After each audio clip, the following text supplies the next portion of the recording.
So welcome back everybody to another Behind the Theme. Today we'll be looking at the Battle of Suiyang. Last we left off, the Tang commander Zhang Xin had just delayed the rebel armies of An Lushan at the Battle of Yongqiu despite being at an overwhelming disadvantage.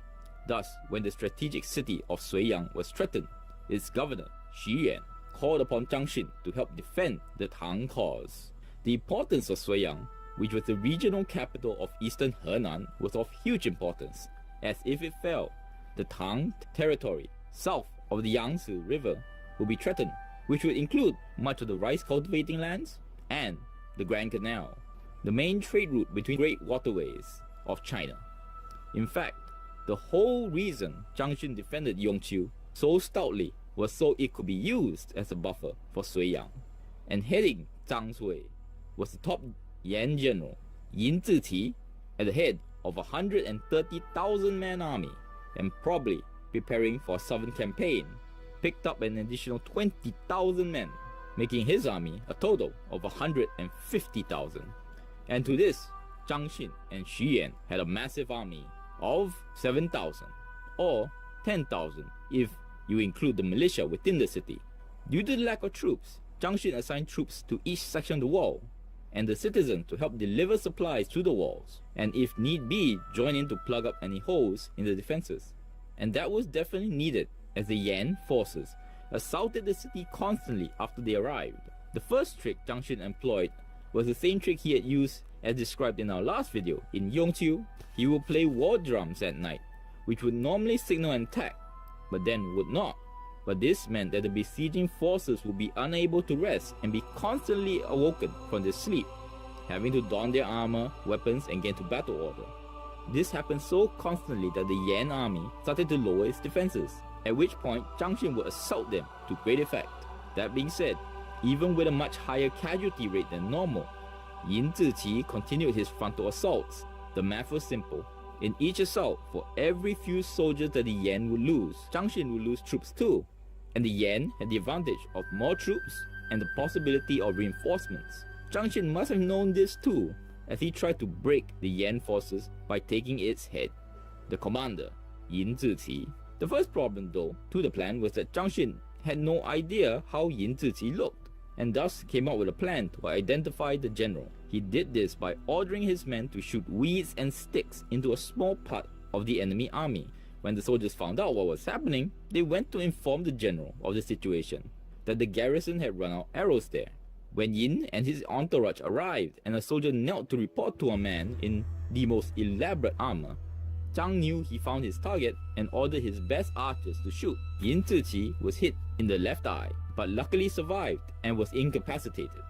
This blow to the Yan morale and the combined night raids had within just 16 days cost the besiegers 20,000 men. Yin then decided to retreat and gather more reinforcements and returned 2 months later with a total of 150,000. In this interim period though, the garrison had not been idle and had been storing food.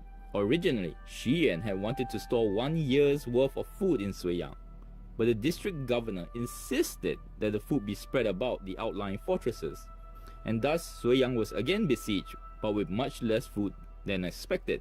And soon, the garrison had only a small ration of rice per day and whatever insects, tree roots, or animals they could get their hands on. Yin Ziqi knew of this plight and launched more troops at the city, but was repelled. He then even used hooked catapults, a mix of a catapult and a battering ram in some descriptions, to try to pull down the towers and fortresses. But they too did not succeed, but had severely damaged the walls of the city. But now, only 1,600 men remained in Zhang Xin's command, many sick and starving. Thus, seeing no other choice, Zhang Xin sent his trusted captain, Nan Jingyun, and 30 of his best men to break out and seek help from the other Tang commanders in the area. At every stop, he was turned away, and at one point was at Linhuai asking for help from Henan Jingming, who not only refused to help, but offered Nan Jingyun a feast to convince him to stay and serve him instead. Nan was offended and not only refused the food, but as evidence to show he had been there, bit or cut off his own finger, left it there, and then rode off. This behavior of the other Tang commanders though although treacherous, was kind of the norm, as most people at the time could not say which dynasty would succeed, and thus these governors/commanders were probably just hedging their bets to swing to whichever dynasty turned out to be the winner. Finally though, Nan Jingyin did finally convince the local governor of Ningling, the township that Zhang Xin had stayed in after his victory at Yongqiu, named Lian Huan, to loan 3,000 men to him. But after breaking through to Suiyang again, only 1,000 managed to reach the doomed fortress. Meanwhile, food had become so critical that some of Zhang Xin's men even suggested surrender or escaping south. But to that, Zhang pointed out that the men were in no condition to even run, so it is better to hold out and delay the enemy for the emperor. And this is where our story turns dark. As people got so hungry, they traded their children for food, started eating the dead, and then turned on the last source of food, the living. But unlike most people in power, Zhang Xin took the lead and killed his concubine in front of his soldiers in order to feed them. First, the women were eaten, then the old, then the young. In the end, less than 400 people were left in the city when it finally fell. The last defenders not even strong enough to shoot the bows they had. After capturing him, Yin Ziqi asked the captured Zhang Xin about rumor that why every time he fought, he would open his eyelids until they ripped and bite his teeth until they cracked. Zhang Xin's answer was that he so wanted to eat the traitors alive that damage to his own body was nothing. And then, using a dagger to open Zhang Xin's mouth, Yin saw that all but 3 of Zhang Xin's teeth were indeed cracked. Most probably a story of hyperbole, but still one worth telling. Yin Ziqi though did admire Zhang Xin's bravery and abilities and tried to turn him, but could not, and having no choice executed him and Nan Jingyin. The now ex-governor of Suiyang, Xu Yan, was sent to Luoyang as a prisoner. But events in the west, the turning of the tide of victory for the Yan, so that he was killed on the way there by his captors. The acts of Zhang Shi cannot be understated. It can easily be said that his 2 battles were the turning point for the An Lushan rebellion, buying the Tang 2 years worth of time, keeping the Yan forces trapped in the north, and keeping the resource-rich south untouched by the rebellion. Such was his deeds that he, Nan, and Xi were honored after the war, but not before there was a debate on whether he and his comrades should be honored due to the acts of cannibalism.